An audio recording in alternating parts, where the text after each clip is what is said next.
মধ্যপ্রাচ্যের যুদ্ধ পরিস্থিতির কারণে শ্রমবাজারে দেখা দিয়েছে চরম অনিশ্চয়তা ও অস্থিরতা। তাতেই ছুটিতে আসা অনেক প্রবাসীর ভিসার মেয়াদ শেষের পথে। কাতার ও সৌদির ভিসার মেয়াদ বাড়লেও বাকি দেশগুলোর সাথে মেয়াদ বাড়ানো নিয়ে কাজ করছে সরকার। অভিবাসন সংশ্লিষ্টরা বলছেন, যুদ্ধ দীর্ঘমেয়াদী হলে সবচেয়ে ক্ষতিগ্রস্ত হবে জনশক্তি রপ্তানি খাত। এছাড়া অভিবাসী শ্রমিকদের নিরাপদে কর্মস্থলে পাঠাতে সরকারের কূটনৈতিক তৎপরতা বাড়ানোর পরামর্শ তাদের।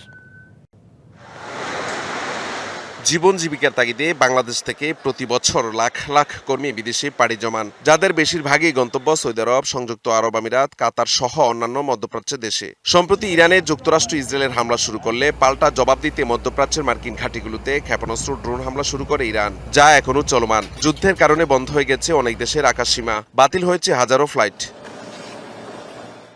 এমন পরিস্থিতিতে মধ্যপ্রাচ্যে বসবাসরত প্রবাসী বাংলাদেশিদের মধ্যে চরম উৎকণ্ঠা আর আতঙ্ক তৈরি করেছে। বিপুল সংখ্যক প্রবাসী বাংলাদেশিদের নিরাপত্তা ও কর্মসংস্থান নিয়ে দেখা দিয়েছে শঙ্কা। আবার অনেকে দেশে এসে আটকা পড়েছেন। যাদের ভিসা শেষ হয়েছে যাইতে পারছে না, তাদের ব্যাপারে সরকার সহযোগিতা করা সবচেয়ে থেকে আমি ভালো মনে করি। এবার নগদে পাচ্ছেন হেলিকপ্টার অফার, তাই কেনাকাটার পেমেন্ট নগদে করুন আর বুঝে নিন ২০০০ টাকারও বেশি ক্যাশব্যাক সহ হেলিকপ্টার রাইড। পেমেন্ট শুরু করুন আজই। আমি ৩ মাস আগে ছুটিতে আসছিলাম এবং এখন আসছি, এয়ারপোর্টে যেতে পারি নাকি বলতে পারি না। অনেকের ভোগান্তি, কাতারের ফ্লাইট মিস হয়েছে অনেকগুলা। বেসরকারিভাবে জনশক্তি রপ্তানিকারকদের সংগঠন বাইরা নেতারা বলছেন, যুদ্ধ দীর্ঘায়িত হলে সবচেয়ে বেশি কর্মসংস্থান হারাবে বাংলাদেশের কর্মীরা, কমে আসবে রেমিটেন্স প্রবাহ, চাপ বাড়বে অর্থনীতিতে। কারণ এই লোকগুলো যদি যেতে না পারে তাহলে কিন্তু আবার তাদেরকে নতুন করে টাকা পয়সা দিয়ে আবার যেতে হবে।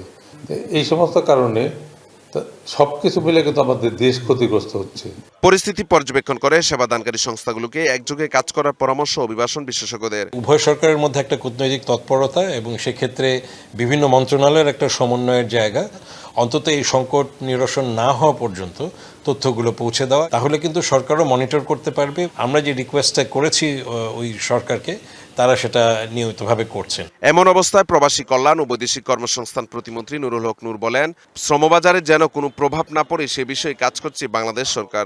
ইতিমধ্যে এই বিষয়টি নিয়ে আমরা আলোচনা করে পররাষ্ট্র মন্ত্রণালয়ের মাধ্যমে সংশ্লিষ্ট দেশকে এবং দেশের ঢাকাস্থ দূতাবাসকেও অনুরোধ করা হয়েছে যে আমাদের দেশের যে সমস্ত প্রবাসীরা এই মধ্যপ্রাচ্যের যুদ্ধের কারণে যেতে পারছে না কিংবা ওখান থেকেও আসতে পারছে না, তাদের প্রতি যেন তারা মানবিকভাবে সদয় আচরণ করে। জনশক্তি কর্মসংস্থান ও প্রশিক্ষণ ব্যুরোর তথ্য মতে সৌদি আরব, সংযুক্ত আরব আমিরাত, কাতার, কুয়েত, বাহরাইন ও ওমান সহ বিভিন্ন খাতে ৪৫ লাখেরও বেশি বাংলাদেশি কর্মী কাজ করছে।